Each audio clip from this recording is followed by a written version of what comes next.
Votre panneau électrique a plus de 30 ans? Aujourd'hui, on regarde les signes qui montrent que votre panneau est dû pour être changé et pourquoi c'est pas important de ne pas attendre. Salut, moi c'est Joe de Malco Énergie. On est une entreprise québécoise œuvrant dans le domaine de l'électricité depuis 2016. On a commencé dans le commercial et dans l'industriel avec des projets de très grande envergure. Aujourd'hui, on met cette expertise-là au profit des propriétaires résidentiels d'ici. Aujourd'hui, on parle du panneau électrique. Le panneau, c'est le cœur du système électrique de votre maison. C'est lui qui reçoit l'électricité d'Hydro-Québec puis qui la redistribue dans vos circuits. Lumière, prise électroménager, tout. Le problème, c'est qu'il y a beaucoup de maisons au Québec qui ont encore des vieux panneaux électriques installés. Certains ont même 30, 40, 50 ans. À l'époque, on n'avait pas des bornes de recharge puis des chars électriques. Pas de thermopompe centrale puis pas de spa. Les besoins ont changé, mais les panneaux sont restés les mêmes. C'est comme essayer de faire passer le trafic d'une autoroute dans un petit chemin de campagne. À un moment donné, ça bloque. Voici les signes qui devraient vous mettre la puce à l'oreille. Signe numéro 1. Votre panneau a plus de 25, même 30 ans. Les panneaux électriques ont une durée de vie. Passé 30 ans, les composantes commencent vraiment à s'user. Le signe numéro 2,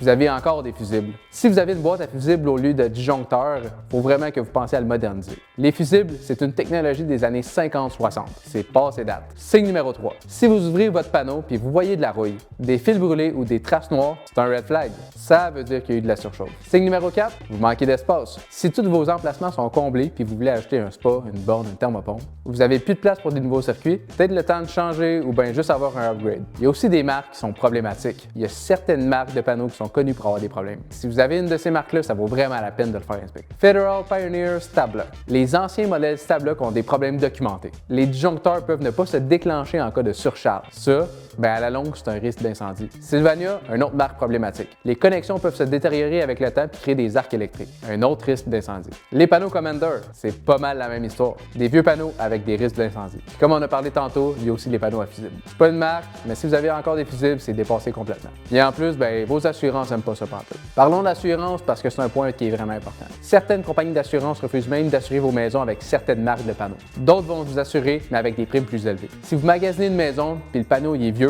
ou si vous renouvelez votre assurance, puis qu'on vous pose des questions sur votre panneau électrique, peut-être le temps de penser à regarder ça. Un incendie causé par un problème électrique, si votre panneau n'était pas aux normes, ça peut compliquer les choses. Un autre point à considérer, c'est la capacité de votre panneau. Beaucoup de maisons construites avant les années 2000 ont des panneaux de 100 ou 125 ampères. À l'époque, c'était suffisant. Aujourd'hui, avec les nouveaux équipements, 100 ampères, c'est ben trop tard. Si vous voulez installer une borne de recharge pour un véhicule électrique, ça peut tirer 30 à 60 ampères. Ajoutez une thermopompe centrale, un spa, une sécheuse, puis boum, vous dépassez la capacité. La solution est simple, faire une conversion de 100 à 200 ampères. Ça vous donne beaucoup plus de marge de manœuvre pour vos besoins actuels et futurs. Côté prix, voici à quoi vous pouvez vous attendre. Un remplacement de panneau électrique standard, c'est entre 2000 et 2005. Ça inclut un nouveau panneau avec les disjoncteurs et les frais d'installation. Si vous avez besoin d'une conversion de 100 ou de 125 en 200 ampères, là on parle plus normalement de 3 à 4 000, tout dépendamment de la complexité des travaux. C'est plus cher parce que ça implique de changer l'entrée électrique extérieure, puis de faire des modifications aussi avec Hydro-Québec. C'est un investissement, mais quand on compare ça au coût d'un feu électrique ou d'une réclamation d'assurance refusée, ça vous met les choses en perspective.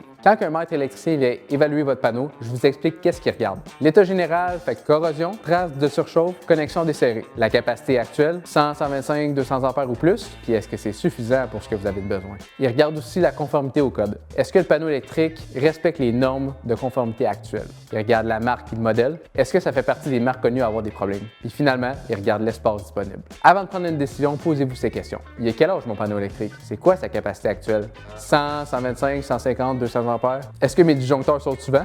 Est-ce que j'ai des projets futurs qui vont demander plus d'électricité, comme une borne de recharge, une thermopompe, un spa? Est-ce que mon assurance me pose des questions sur mon panneau? Puis est-ce que ça sent le brûler des fois? Si vous avez répondu oui à une ou plusieurs de ces questions-là, c'est peut-être le temps de au moins le faire évaluer. Pour résumer, votre panneau électrique, c'est le cœur de votre système. S'il y a plus que 25-30 ans, si vous avez des fusibles ou une marque problématique, ou si vous manquez juste d'espace pour vos nouveaux besoins, c'est le temps d'agir. Si vous n'êtes pas sûr de l'état de votre panneau, on peut faire une évaluation chez Malco Énergie. Le lien est dans la description. Si jamais votre panneau n'est pas à remplacer, on va vous le dire. Abonnez-vous pour plus de contenu sur l'électricité résidentielle et on se voit dans une prochaine vidéo. À bientôt!